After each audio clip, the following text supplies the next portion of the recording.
DM University की मखाद लैबा Constituent College मंगागी Union Election तौबदा अयाब पीरगा मणिपुर यूनिवर्सिटी दा एफिलिएट तौदुना लैरिबा कॉलेज सिंगी महारोई सिंगी मिखल तौबियु हाइबदना ताबीदबगी थवोंबु MU दा एफिलिएट तौरिबा कॉलेज सिंगी महारोई सिंगी माइकैदगी यानिंगदे हाइना फोंदोरक्ली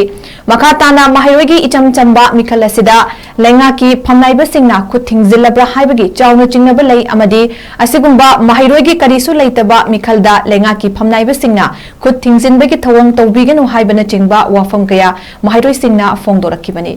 सेमी कॉलेज की छात्र मैंने तौजब प्रेस मीट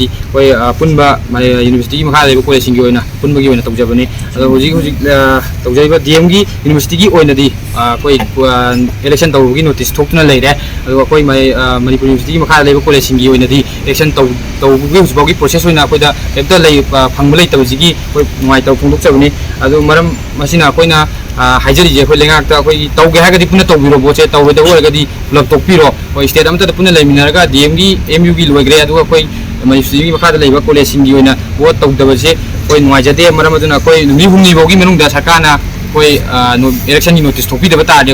अपुनब महिरोगी खोंजंग सोदना चंसिनजरकनी हाबजे थमजै।